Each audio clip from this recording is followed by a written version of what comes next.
नमस्कार मंडळी, जय महाराष्ट्र। सुनेत्रा पवार गप्प का आहे? उपमुख्यमंत्री पदाची शपथ घेतल्यानंतर जवळपास महिना उलटला आणि अजित पवारांच्या विमान अपघातावर त्यांनी ठाम भूमिका मात्र अजूनही घेतलेली नाही।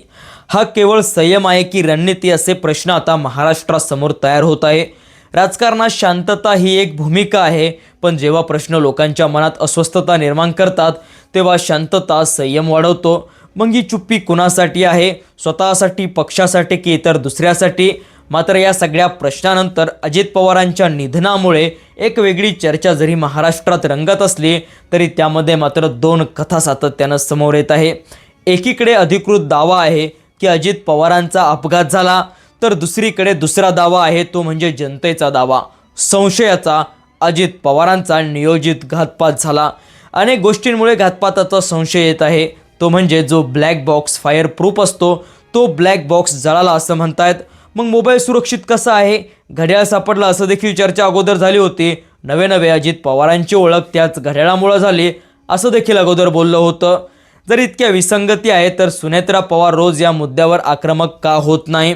हा प्रश्न केवळ राजकारणाचा नाही तर तो न्यायाचा आहे आणि महाराष्ट्राची जनता अजित पवारांवर प्रेम करते हे त्यांनी पुन्हा एकदा दाखवून दिलेलं आहे।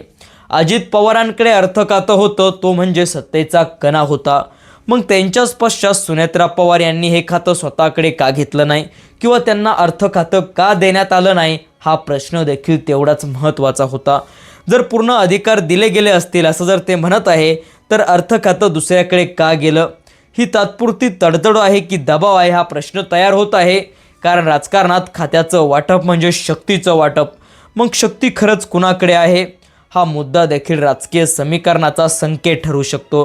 तर आजही अजित पवारांच्या निधनावर तर्कवितर्क लढवले जात असताना सुनेत्रा पवार यांनी मात्र अजित पवारांच्या निधनावर ठोस भूमिका आणि पत्रकार परिषद, जिच्यामध्ये प्रश्न विचारले गेले तशी पत्रकार परिषद अजूनही घेतलेली नाही।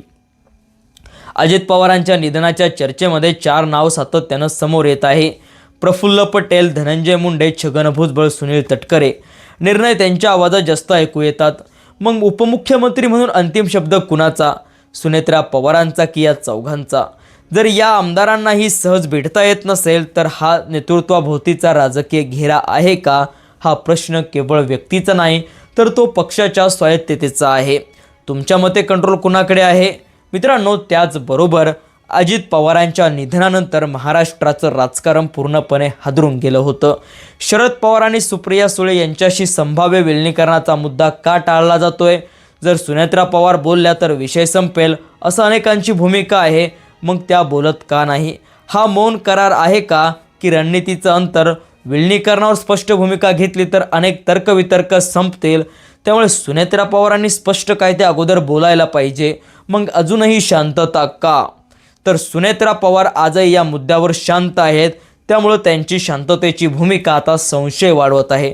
मित्रांनो, तुम्हाला काय वाटतंय? अजित पवारांच्या निधनानंतर सुनेत्रा पवारांची शांतता ही वादळापूर्वीची शांतता आहे का की त्या काहीतरी हालचाली करतील? नक्कीच कमेंटमध्ये लिहा।